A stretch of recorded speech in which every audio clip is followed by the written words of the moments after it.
रविराज साबळे माझ्यासोबत या अगोदर त्यांनी बावनकुळे यांच्यावरती व्हिडिओ बनवला होता आणि त्यानंतर त्यांना एक नोटीस बजावण्यात आली आहे. काय त्या नोटीसमध्ये नमूद आहे?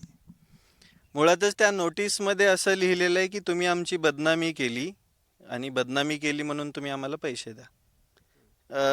पहिली नोटीस जी आली आहे ती 25 करोडची आली आहे. त्याच्यामध्ये 4-5 जणांची नावं आहे. आणि दुसरी नोटीस आली आहे ज्याच्यामध्ये 30 करोडची मानहानी केली म्हणून नोटीस पाठवली आहे. पण मला एक प्रश्न पडला आहे, मी ना बावनकुळेंचं नाव घेतलं. ठीक आहे, पहिल्या व्हिडिओमध्ये सरळ सरळ आरोप होता की 1147 एकर जमीन आहे का तुमची, त्याचं उत्तर द्या. पण दुसऱ्या नोटिशीच्या बद्दल मी त्यांच्या व्हिडिओमध्ये ना त्यांचं नाव घेतलं ना कोणत्या गोष्टी केल्या. भविष्यात त्यांनी तो किस्सा दुनियेला सांगितला बी. बट ती नोटीस पाठवत असताना त्यांनी तो व्हिडिओ नीट बघितला नाही बहुतेक, म्हणून त्यांची जरा जमलिंग झाली. आता खरं पहिलं तर ज्यावेळेस ही नोटीस आली त्यावेळेस घरच्यांचं नेमकं रिएक्शन वगैरे काय होतं? मुळातच माझी फॅमिली, आता तुम्ही बघितलं माझं घर 8 पत्र्याचं घर आहे. नवीन घराचं बांधकाम अजून पूर्ण होत आहे. तुम्ही माझ्या शेतात उभे आहात, शेताची परिस्थिती बघितली सगळी. माझे आईवडील माळकरी आहेत आणि अगदी साधे सिंपल आहेत. त्यांनी कधी कोणाला आडवं पण बोललेलं नाही. मग प्रश्न काय निर्माण होतो की हे कशाला बोलतो तू, तू थांबून जा, नको, आपल्याला नको. हे म्हणजे गावाकडची माणसं कशी असतात, कोणाच्या आद्यात नाही ना मध्यात नाही. ती बी डायरेक्ट मंत्र्यांची नोटीस. हा, म्हणजे नोटीसच नाही, गुन्हा दाखल केला ना त्यांनी. म्हणजे एवढ्या सगळ्या गोष्टी झाल्यावर घरच्यांचं मानसिक खच्चीकरण होतं. पण आपण विडा घेतलेला आहे, घरावरती तुळशीपत्र ठेवून आपण इथल्या भ्रष्ट व्यवस्थेला घोडा लावायचं ठरवलेलं आहे आणि आपण ते राजरोसपणे लावणार. चुकला की त्याला घेतलाच म्हणजे. त्यानंतर ते लसी संदर्भात जे व्हिडिओ बनवला होता तुम्ही किंवा ही चुकीच्या पद्धतीची लस आहे आणि त्यानंतर खासदार ओमराजे निंबाळकरांचा देखील व्हिडिओ आला आणि त्यानंतर बरेच व्हिडिओ जे आहेत ते तुमच्या विरोधात आपल्याला पाहायला मिळाले. आता ओमराजे निंबाळकर यांच्या विरोधात आता रविराज साबळे बोलणार नाहीत. तुम्ही त्या व्हिडिओकडे कसं पाहता? मुळातच त्यांच्या विरोधात बोलायला ते काय माझ्या पक्षाचे आहेत का? माझा कोणता पक्ष आहे त्यांच्या संदर्भातला किंवा त्यांच्या समविचारी? माझा कोणता पक्ष नाही आहे. त्यांनी म्हटले लस घ्या समोर येऊन, त्यांनी त्यांच्या मुलीला देताना व्हिडिओ टाकला का? घेतली म्हणून तुम्ही फडणवीसांच्या मुलीला द्यायला पाहिजे होती ही मागणी एक तुम्ही केली होती. त्यानंतर त्यांनी ओमराजे निंबाळकरांनी त्या व्हिडिओमध्ये असं देखील सांगितले की ही चांगली लस आहे आणि मी माझ्या मुलीला दिली. अच्छा, दिली आहे, बरोबर आहे. बट ते देताना असा पारदर्शकता कुठे आहे? दिली त्यावर व्हिडिओ वगैरे का बनवणार? नाही. मुळातच काय म्हणतात ना, लसीच्या संदर्भामध्ये मला जे सांगायचं होतं दुनियेला ते मी माझं सांगून झालं होतं. आता मला एक प्रश्न पडलाय की ओमराजेंनी सांगितल्यानंतर किती लोकांनी लस घेतली तुम्ही जरा विचारा ग्राउंड रिपोर्टवर. कारण की 3 दिवसापूर्वीच आमच्या गावच्या आशा सेविका माझ्याकडे आल्या होत्या. त्या विचारत होत्या नेमकं काय आहे ह्याच्यात खरं. मी तिला सगळी परिस्थिती सांगितली. मग त्यानंतर त्यांचं वाक्य होतं की मी कशाला सांगू मग, ही लस घ्यायला जर नुकसान होतं आहे तर. आणि माझ्या इंत्रज गावच नाही, पूर्ण याच्यामध्ये एकाही लसीचा हे नाही आहे. आणि या लसीकरणामध्ये मला अंतर्गत मिळालेली माहिती, मी कॉल रेकॉर्डिंग ऐकल्यात सर. आरोग्य अधिकाऱ्यांवरती प्रचंड प्रेशर आहे की ही लस तुम्ही खपवा. जर ऐच्छिक आहे म्हणजे जर ही म्हणजे पालकांच्या संमतीने आहे, घ्यायची तर घ्या, नाही घ्यायची तर नाही घ्या, तर मग याला टार्गेट काय, हा मला प्रश्न आहे. आता लस जर एखादी मार्केटमध्ये जर यायचं म्हणलं, जसं की कोविडच्या लस आपल्याला पाहायला मिळाल्या, मात्र त्याची सगळी टेस्टिंग वगैरे करून त्यानंतर आरोग्य विभागाकडे येतात. मात्र ही लसच का, असं का संशयास्पद आहे असं वाटतं? मुळातच जेव्हा अमेरिकेचे आरोग्य सचिव आहेत, म्हणजे तिथं सचिव म्हणतात, सेक्रेटरी म्हणतात मंत्र्याच्या ऐवजी, त्यांचं स्पष्ट मत आहे की ही लस ट्रू प्लासिबोच्या अगेन्स्ट टेस्टच केली नाही. त्यांना सिंपल प्रश्न विचारला होता की जगातली सगळ्यात घातक लस कोणती, तर त्यांच्यामध्ये ही HPV वॅक्सिन आहे असं त्यांचं स्पष्ट म्हणणं होतं. आणि त्यांचाच रिसर्च मी जनतेसमोर मांडला, ज्याला जनतेने सगळ्यात जास्त सपोर्ट केला. आणि हा व्हिडिओ बनवणारा मी एकटा नव्हतो, महाराष्ट्रातील असंख्य क्रिएटरने, देशातील असंख्य क्रिएटरने ते बनवला होता. त्याचसोबत मी सॉफ्ट टार्गेट होतो बहुतेक. त्यांना वाटलं की नोटीस पाठवली की शांत बसेल, पण या नोटिसीच्या पाठीमागं, HPV लसीच्या पाठीमागं खूप मोठं षडयंत्र होतं. त्यांना ह्या लसीचा म्हणजे खपत वाढवायची, टार्गेट कंप्लीट करायचे. आणि मुळातच जर तुम्हाला लसच द्यायची होती तर त्याचं गावी फाउंडेशनसोबत टायअप का आहे, जो बिल गेट्स भारतातील लोकांना म्हणतो लॅबोरेटरी आहे. आमचा फक्त सिंपल प्रश्न होता. आता तुमच्या समोरच मी आरोग्य अधिकाऱ्यांना विचारलं, तुम्ही लिखित द्या मला की बाबा ही लस काहीच परिणाम नाही करणारी. त्यांना हा बी प्रश्न विचारला की तुमची लेकरं आरोग्य म्हणजे सरकारी दवाखान्यात उपचार घेतात का, तुम्ही घेतात का? तर अनुत्तरित होते. त्यावरूनच समजून जायचं आपल्या आरोग्य यंत्रणेचा भोंगळा कारभार. या अगोदर जर पाहिलं गेलं ते कारखान्यासंदर्भात मळीच्या संदर्भात तुम्ही एक आवाज उठवला होता. मात्र महाराष्ट्रामध्ये असे बरेच कारखाने आहेत आणि जी मळ कारखान्यातून बाहेर निघते त्याचा परिणाम जे आहे ते बऱ्याच शेतकऱ्यांच्या पिकावर देखील होतो. मात्र एकच कारखान्यावर तुम्ही आवाज उठवला, इतर कारखान्यावर तुम्ही आवाज का उचलत नाही? मुळातच माझ्याकडे अशोक सहकारी साखर कारखान्यामुळे बाधित असणारे शेतकरी आले होते. ते बाधित असणारे शेतकरी आल्यानंतरच आवाज उठवणार ना. जर एखाद्या कारखान्याबद्दल कोणाची तक्रारच नाहीये, माझ्याकडे ती तक्रारच आली नाहीये, माझ्याकडे तो व्यक्तीच आला नाहीये, तर मी आवाज कसा उठवणार? मी अशोक सहकारी साखर कारखान्यासंदर्भात आवाज उठवला त्याचं कारण म्हणजे ज्या पोरानं समोर येऊन आवाज उठवायचा प्रयत्न केला त्याला प्रचंड दाबण्याचा प्रयत्न केला. म्हणजे खरं बोलणाऱ्या त्या प्रत्येक व्यक्तीला इथली सिस्टीम दाबणार. मग त्याच्या पाठीमागे उभं राहिल्यानंतर प्रचंड जनसैलाब उभा राहिला. कारखान्यावरती गेलोत. कारखान्याचे सगळे कर्मचारी, मला सांगा जर खरं असतं ते तर पळून गेले असते का? मग त्याच्यानंतर जिल्हाधिकाऱ्यांनी लगेच पत्र काढली. त्याच्यानंतर उपप्रादेशिक साखर आयुक्तांनी लगेच पत्र काढलं. त्यानंतर प्रदूषण नियंत्रण मंडळाला डायरेक्टली आदेश दिले की याच्यावर कारवाई करा. जर मी नसतो गेलो तर झालं असतं का? आणि मी त्याच्यानंतर प्रत्येक कारखान्याला तो इशारा दिलाय की बाबांनो सुधरा, नाहीतर टीम गब्बर सोबत गाठ आहे. आणि प्रत्येक कारखान्याच्या माध्यमातून जी मळ निघते हे प्रत्येक शेतकऱ्यांच्या पिकाला हानिकारक आहे. प्रत्येक आम्ही आता याच्या संदर्भात डायरेक्टली मुख्यमंत्र्यांना पत्र लिहिणार आहेत. काय म्हणतात ना, सहकार मंत्र्यांना पत्र लिहिणार आहेत. आणि जर तिथून बी नाही काही झालं तर त्याच्यानंतर डायरेक्टली प्रत्येक कारखान्यावरती प्रदूषण नियंत्रण बोर्डाकडून तक्रार करून डायरेक्ट कारवाई करणार. काल महिलांच्या आरक्षणासंदर्भात गिरीश महाजनांनी मोर्चा काढला. त्यामध्ये एका महिलेने आहे ते पूर्ण आक्रोश तिचा पाहायला मिळाला. तुम्ही त्याकडे कसं पाहताय? मुळातच हे हास्यास्पद आहे. आता काय म्हणतात ना, माझ्या भाषेमध्ये शब्द खूप चांगले सुचतात पण संवैधानिक भाषा वापरावी म्हणतो. सरकारने सरकारच्या विरोधातच काढलेला मोर्चा म्हणजे कालचा गिरीश भाऊंचा मोर्चा, ज्याच्यामध्ये एका महिलेने त्यांना त्यांची जागा दाखवली. पण त्याच्यानंतर ज्या गोष्टी घडल्या त्या भयानक होत्या. त्या महिलेला त्याच मोर्चातील कार्यकर्त्यांनी घेराव घातला. पोलिसांसमोर बोलल्या गेलं की हिला बाहेर काढा नाही तर ही फटके काढील. हा महिलांचा सन्मान आहे. त्याच्यानंतर कालपासून BJPची IT सेल पूर्णतः हेच सांगत आहे की ही महिला ही आहे, ही अशी अशी बिकिनीतली फोटो, त्यानंतर तिचं चारित्र्याने हनन केलं. पण ॲक्च्युली BJP IT सेल दाखवत असणारी महिला आणि ही ज्या महिलेने आवाज उठवला ती महिला दोन्हीही वेगळ्या व्यक्ती आहेत. म्हणजे काय लेवलवरती ह्यांच्या विरोधात गोष्टी केल्या हे करू शकतात हे त्यांनी काल दाखवून दिलं. आणि नारी शक्तीचा सन्मान हे फक्त बोलण्यामध्ये, कृतीमध्ये बिलकुल नाही आहे. खरं तर ज्यावेळेस तुम्ही सत्ताधाऱ्यांवरती आवाज उठवतात, मात्र जे काय त्यांचे कार्यकर्ते आहेत त्यांच्याकडून नेमकं काय रिॲक्शन मिळते? चारित्र्य हनन, त्याच्यानंतर धमक्या, जीवे मारण्याचा प्रयत्न, त्याच्यानंतर असंख्य प्रकारच्या वेगळ्या वेगळ्या पद्धतीने टॉर्चर करायचं. एका वेळेस तर 250 पोलीस स्टेशनला माझ्या विरोधामध्ये निवेदनं दिली होती. काल परवा नागपूरच्या पोलीस स्टेशनला निवेदन देण्यासाठी 5-50 मंडळी जमा होती. अशा प्रकारे दाबण्याचा प्रयत्न होतो.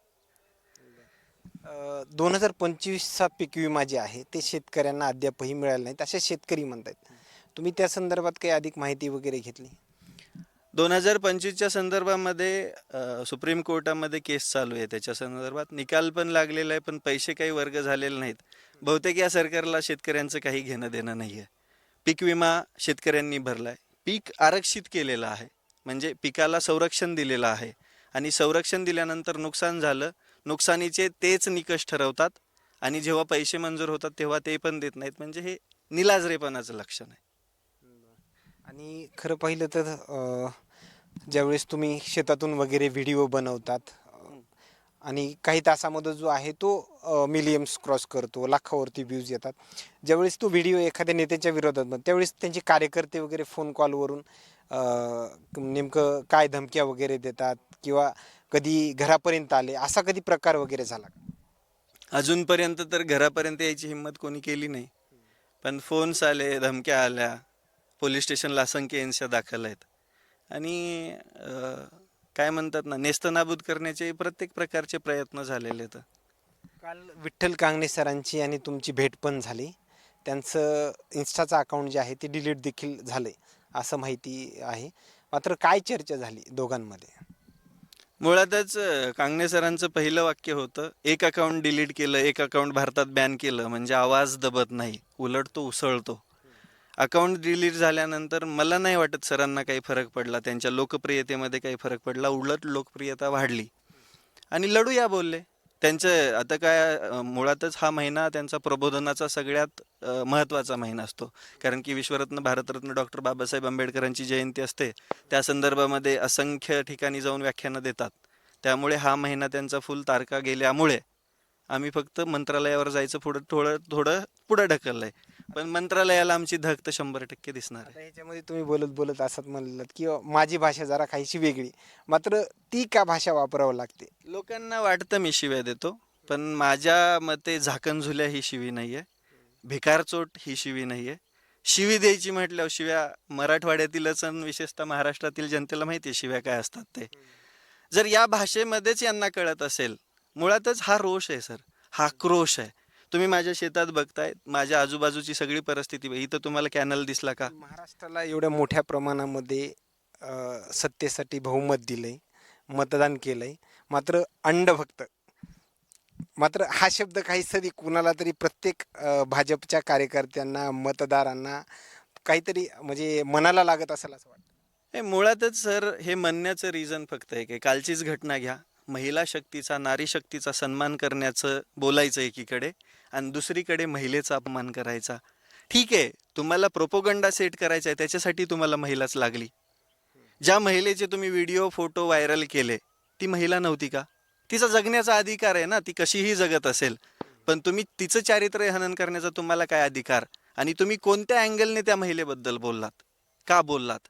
मग ह्यांनी जर पूर्ण शहानिशा केली असती, श्रीमती ग्रेवाल आणि पूजा शर्मा यात जर ह्यांना फरक दिसला असता, तर हे अंडभक्त नव्हते. आणखीन खरं ज्यावेळेस अहिल्यानगरचा मोर्चा झाला त्यानंतर तुम्ही बरेच व्हिडिओ वगैरे बनवले, मात्र कोणकोणते त्या संदर्भात तुम्ही व्हिडिओ बनवले आणि त्याची प्रशासनानं वगैरे दखल वगैरे घेतली असं वाटतं? मुळातच मी आरोग्य अधिकाऱ्यांना भेटल्यानंतर त्यांच्याकडून कोणत्याही प्रकारची कारवाई पुढे त्यांनी थांबवली बहुतेक. पण मी त्यांच्या विरोधामध्ये सगळीकडे अर्ज दिलेले आहेत. त्याच्यावरती अजून चौकशी झाली नाही. तुम्हाला तर माहिती आहे, इथं चौकशी एवढ्या सहजासहजी होत नाही. अजित पवारांचा अपघात झाला, अजून गुन्हा दाखल नाही. आमच्यासारख्या सामान्य माणसाचं तर कोण ऐकून घेणार आहे? बारामतीचा खरं तर काँग्रेस तिथं आता राजकीय, कारण तुम्ही राजकारणामध्ये आणखीन इंटरेस्ट घेतला नाही, मात्र राजकीय नेत्यावरती बोलतात तो त्यामुळे प्रश्न उपस्थित करतो. काँग्रेस तिथं त्या निवडणुकीच्या रिंगणामध्ये उतरणार होतं, मात्र त्यांनी माघार घेतली. काय वाटतंय बारामतीकरांनी कशा पद्धतीमध्ये कौल दिलेला असावा? मुळातच काँग्रेसने तिथं उमेदवारच द्यायला नव्हता पाहिजे. आणि दिला तरी निवडून यायची तेवढी ताकद त्यांची नाही आहे. तो त्यांचा मतदारसंघही नाही. त्यांच्या युती किंवा काय म्हणतात ना, आघाडीच्या ह्याच्यामध्ये तो मतदारसंघ राष्ट्रवादी पवार गटाचा होता. त्यांनी सांगितलं आम्हाला लढायचं नाही, आम्ही जाहीर पाठिंबा दिलाय. मग काँग्रेसची जी मागणी होती की गुन्हा दाखल करा, आम्ही माघार घेतो, झाला का गुन्हा दाखल? मग तुम्ही बी तोंडावर पडले ना, तुम्ही बी दुतोंडीचं येतं, तुम्ही पण ठेवायचं शेवटपर्यंत. राहुरीचं काय होईल असं वाटतंय तुम्हाला? नाही, त्या संदर्भात मी नाही विचार केला, कारण की कोण जिंकेल कोण पडेल याच्याकडे मी लक्ष देत नाही. माझा राजकीय अजेंडा काही नाहीच आहे सध्या. तिथं सोशल मीडियावरती आपण बरेच व्हिडिओ तिथं मला पाहतो. वाटतं ते केटलीचा उमेदवार जिंकायला पाहिजे, कारण की तिथल्या माजी खासदारांनी त्या केटलीच्या उमेदवाराची इज्जत काढली होती. ह्यांना भिकारचोट का म्हणतो माहिती आहे सर?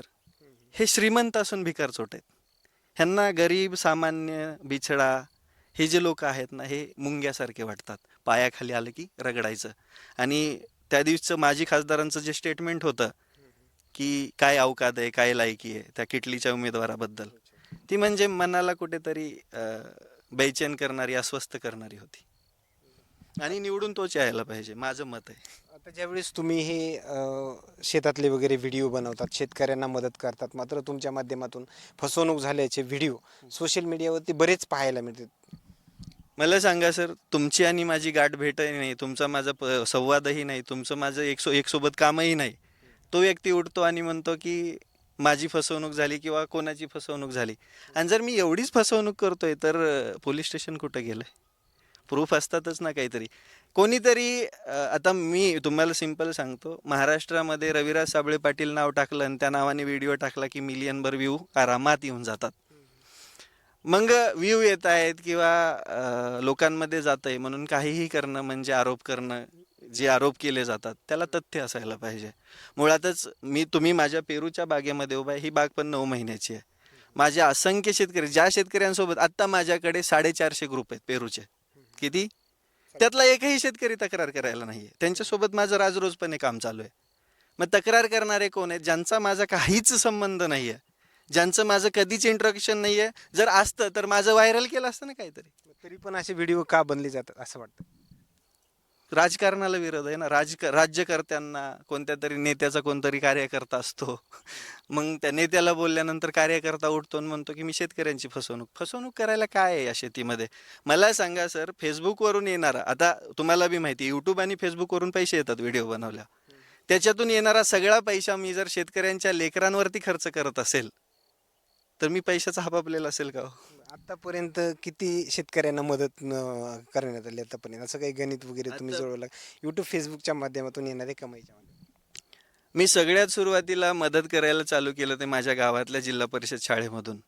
सगळ्यात पहिल्यांदा मी 75,000 रुपयाचं तिथं हे दिलं होतं साहित्य.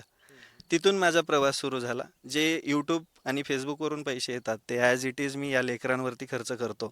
त्यानंतर सगळ्यात भयानक संकट आलं ते म्हणजे आमच्या भागामध्ये अतिवृष्टीचा पाऊस झाला. त्याच्यामध्ये मी 3 ते 4 लाख रुपये खर्च केले. हे सांगायचं नाहीये, हे दान सांगू नये म्हणतात. तुम्ही प्रश्न विचारलाय म्हणून सांगा. जर तुम्ही सांगितलं, बाकी इतरांच्या मनामध्ये एक वेगळी भावना निर्माण होईल, ते पण मदत करतील. जर आपण केलीच जर असेल, त्याला चर्चा व्हायला काय अडचण आहे? गुडघ्या एवढ्याल्या चिखलामध्ये रानं तोडवत आम्ही तिथल्या शेतकऱ्या, म्हणजे ज्यांचं नुकसान झालंय त्यांना किट वाटायचं काम केलं. आमची अक्का होती ज्यांचं घर वाहून गेलं होतं, त्यांना घर बांधून देण्याचा संकल्प केला. अख्ख्या महाराष्ट्रामधून मदत आली. माझ्या खिशातले पैसे घातले. अशा असंख्य मदती केल्या. त्यानंतर द्राक्ष बाग, नुकतंच पेमेंट आलं होतं सर, 25,000 रुपये नुकतेच पैसे आले होते माझ्या फेसबुकवरून. आणि संध्याकाळी व्हिडिओ बघताना मला त्या कोरफळेचा, शेतकऱ्याचा द्राक्ष बागेचा व्हिडिओ आला. 25 मिनिमम येतातच म्हणा. हां. मग ते पैसे घेऊन मी दुसऱ्या दिवशी त्या शेतकऱ्याच्या बागेवरती होतो. मी तर मदत केलीच, पण माझ्यामुळे काय झालं, माझ्या त्या व्हिडिओमुळे असंख्य जे समाजामध्ये दानशूर व्यक्ती आहेत त्यांनी त्या मातामाऊलीला मदत केली, उभा राहण्याला मदत झाली शेतकऱ्याला. ते खूप मोठं काम. तुम्ही वैयक्तिक स्वरूपाची मदत तर करतानाच, मात्र तुम्ही ज्यावेळेस मदत करता, बाकी इतर काही तुमचे मित्रांचे वगैरे कॉल येतात किंवा ज्या ठिकाणी मदत लागते त्या ठिकाणी आम्हाला पण त्या गोष्टी सांग, असा काही चर्चा वगैरे होते? येस, माझे मित्रच नाही नव्हे, महाराष्ट्रामध्ये मला फॉलो करणारा जो संवेदनशील मन घेऊन जगणारा व्यक्ती आहे, तो प्रत्येक जण माझ्या व्हिडिओ बघितल्यानंतर त्या स्कॅनरवरती पैसे टाकतो. पुढच्या व्हिडिओ टाकल्यानंतर 10 मिनिटामध्ये नोटिफिकेशन येते किंवा कमेंट येते की दादा या स्कॅनरवर पैसे जात नाही आहेत. आता काल परवाचाच भूमच्या त्या शेतकऱ्याची बाग अवकाळी पावसामध्ये नेस्तनाबूत झाली. मी मदत केलीच, पण त्यासोबत महाराष्ट्राला आव्हान केल्यानंतर 10 मिनिटामध्ये कमेंट होती की दादा याचं लिमिट संपलेलं आहे. म्हणजे लोक ऐकतात आणि लोक देतात पण. लोक अडचणीमध्ये मदत करतात पण. खरं तर सत्तेतल्या मंत्र्यांनाच तुम्ही धारेवरती धरता तुमच्या व्हिडिओच्या माध्यमातून, असे तुम्ही प्रूफ देखील त्या व्हिडिओच्या माध्यमातून दाखवतात. मात्र विरोधातल्या आमदारांना का असं बोलत नाहीत असं तुम्हाला वाटतं? सरजी, प्रश्न हे सत्तेला विचारले जातात. तरी पण काही विरोधातल्या आमदारांना पण आपण बोलू शकतो, खासदारांना बोलू शकतो, कारण की त्यांना बोलायचा देखील आपल्याला अधिकार आहे. 100%. आता तुम्ही म्हणाल मी विरोधातल्याला बोललो नाही. मी राहुल गांधीच्या विरोधात व्हिडिओ बनवलाय. अशामध्ये 1-2 महिन्यामध्ये, 2-3 महिन्यामध्ये तो चुकलाच नाही ना काही, तो चुकू तर द्या. चुकल्यानंतर मी बोलणार ना त्याला, 100% बोलणार. जर तो चुकलाच नाही तर त्याला काय बोलणार? हा, संजय राऊत मागच्या 2-3 महिन्यापूर्वी चुकले होते. सगळ्यात जास्त व्हायरल माझा व्हिडिओ आहे. संजय राऊत काय माझ्या पक्षाचा आहे का? त्यानंतर काय म्हणतात ना, काँग्रेसचे महाराष्ट्रातील बरेच नेते चुकले. त्या प्रत्येक वेळेस यांना कान धरण्याचं काम केलंय. मागच्या कर्नाटकमधला एक आमदार, त्यानंतर इकडला काय म्हणतात मध्य प्रदेश की इकडला एक आमदार काँग्रेसचा, तो म्हटला होता बलात्कारासंदर्भात. सगळ्यात पहिले कान तर मी पकडलं. जसं की आपण कसं तुम्हाला बोलते ना, एखाद्या वेळेस विरोधातला जरी आमदार असला, त्या ठिकाणी अतिवृष्टी झाली, तुमच्यासारखा एक सामाजिक कार्यकर्ता तिथं जाऊन मदत करतोय, पण त्या स्थानिक आमदारावर देखील बोलायला पाहिजे, तुम्ही का असं मदत करत नाहीत, मग तो विरोधातला का व्हायचा? असं जर झालं तर दोन्हीचा समतोल टिकला जाईल. रविराज साबळे हा खरेच सामाजिक कार्यकर्ते आहेत, दोन्ही सत्ताधारी आणि विरोधात या दोनाकडेही बोलतात असं वाटतं. तुम्ही जे म्हणताय ते अगदी बरोबर आहे. मी ज्यावेळेस कोरफळेचं प्रकरण झालं होतं, तिथल्या स्थानिक आमदाराला डायरेक्ट व्हिडिओ बघा तुम्ही, नाव घेऊन बोललेलो आहे. किती महिन्यापूर्वीचा व्हिडिओ होता? त्याला 5-7 महिने झाले असतील. काल भूममध्ये माझ्या लाईव्हची सुरुवात काय होती? स्थानिक लोकप्रतिनिधी भिकारचोट कुठे आहे? ही हे बघा, मला जर बोलतायत, प्रयत्न होतोय, पण तेवढ्या स्पष्ट माझ्या छातीवरती तिरंगा आहे, माझ्या छातीवरती कोणत्या पक्षाचा बिल्ला लावलेला नाहीये, जे आजकाल फॅशन आहे. माझं त्या तिरंग्याशी इमान आहे. जो चुकला, सगळ्यात जास्त प्रश्न हे सत्तेला विचारले जातात. जो चुकलेला लोकप्रतिनिधी आहे त्याला पण मी बोलतोय. मी आजपर्यंत प्रत्येक त्या लोकप्रतिनिधीला धारेवर धरलंय. मला सांगा, आपल्या सोलापूरचे आमदार, खासदार आहेत बहुतेक, खासदार प्रणिती शिंदे, त्या काँग्रेसच्याच आहेत ना. मग त्यांना का बोललो असतो जर माझा आणि काँग्रेसचा संबंध असता? सर, मला काँग्रेस मुळातच आवडत नाही. काँग्रेस आवडत नाही म्हणून 2014ला मी स्वतः मोदीला मतदान केलेलं आहे. मी हे जाहीर सांगतो तुम्हाला. अपेक्षा काय होती? बदलाची. पण जर काँग्रेस म्हणजे भाजपच काँग्रेस होत असेल तर आवडाय निवडायला जागा कोणाला आहे? आता एक 2-4 दिवसाखाली व्हिडिओ असेल तुमचा. आता हे नकोसं वाटतंय व्हिडिओ बनवणं किंवा एखाद्याच्या विरोधात बोलणं. अशी का भावना मनाला झाली? एवढे प्रत्येक गोष्टीवर रविराज साबळे बोलतात. तुम्ही माझ्याकडे आलात तेव्हा माझा व्हिडिओ कॉल चालू होता. करमाळ्याचा शेतकरी 2000 पाकिटं कांदा शेतामध्ये पडू नये, अतिवृष्टीमध्ये भिजला. मग ही भावना निर्माण होण्याचं कारण काय? की मी एकटा कधीपर्यंत लढणार? तुमच्या कांद्याला 5 रुपये भाव आहे, 2 रुपये भाव आहे, तुम्ही रोज धायलो मोकलून रडताय. तुमची केळी शेतामध्ये सडते, तुमचा पेरू बांधावरतीच राहतोय, तुमच्या ऊसाचं बिल अजूनपर्यंत निघत नाही. मग मला एक गोष्ट विचारायची आहे की आपण जर एकत्रित लढलो तर ही सिस्टीम बदलणार आहे. त्यावरूनच प्रश्न आपण घेऊ. खरं तर एकटा रविराज साबळे बोलतोय, मात्र काही संघटना एकत्रीकरण केले. जसं की आता तुम्ही कांद्याचा विषय घेतलाय.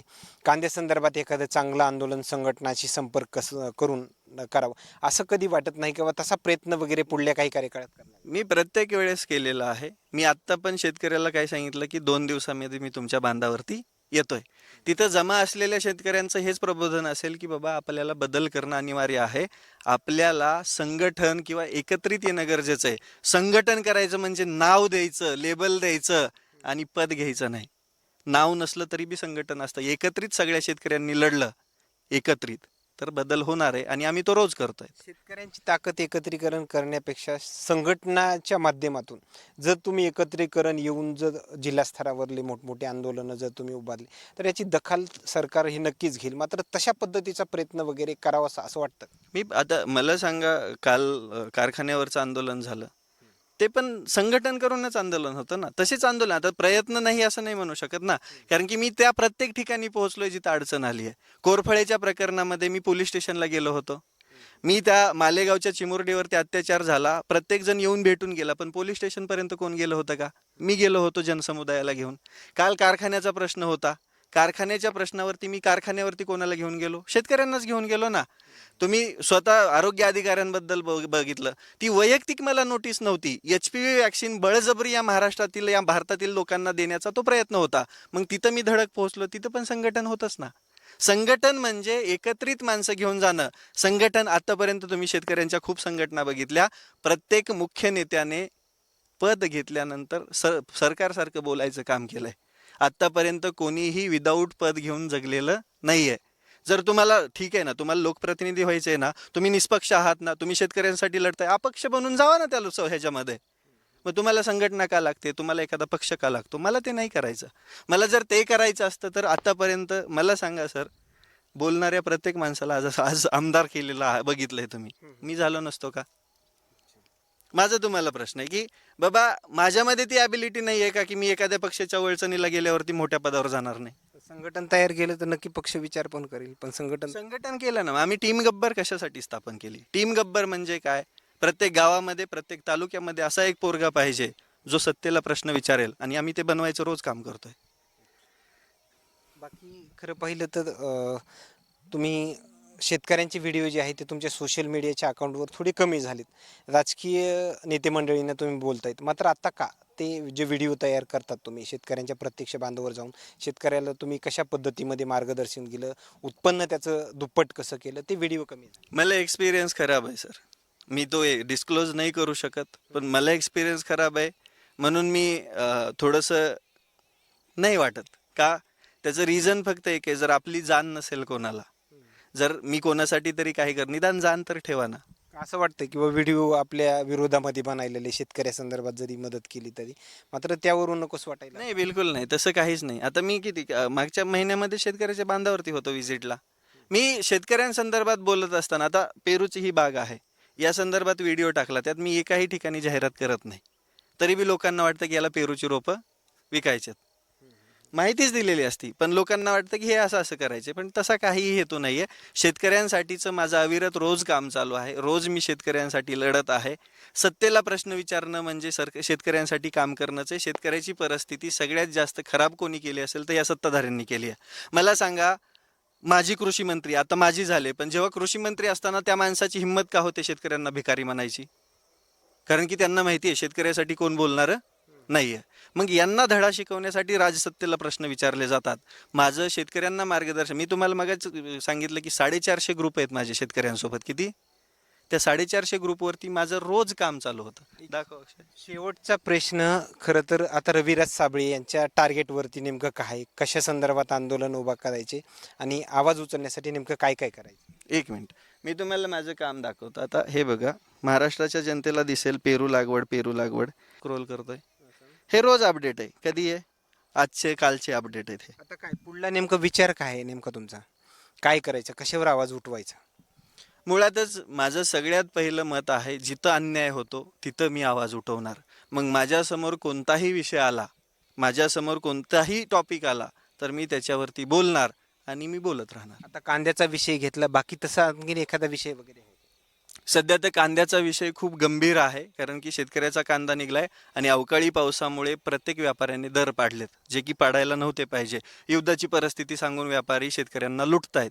तर या शेतकऱ्यांसाठीच मी 2 दिवसामध्ये करमाळ्यामध्ये जातोय, शेतकऱ्यांच्या बांधावर जातोय, त्यांच्या अडचणी समजून घेतोय आणि त्यांच्याच सांगण्यावरून जर ते म्हटले की सर आपण असं असं करू, यांना धाऱ्या धरण्यासाठी असं करायला पाहिजे, तर मी 100% त्यांच्यासमोर उभा राहणार. उद्या 25 तारखेला परभणी दौरा पण असणार आहे विठ्ठल कांगणे सरांसोबत. हां, उद्या भारतरत्न विश्वरत्न डॉक्टर बाबासाहेब आंबेडकरांच्या जयंतीनिमित्त तिथल्या लोकांनी प्रबोधनाचा कार्यक्रम ठेवलाय, त्याला पोहोचणार आहे. पण परवा दिवशी शेतकऱ्याच्या बांधावरच असेल.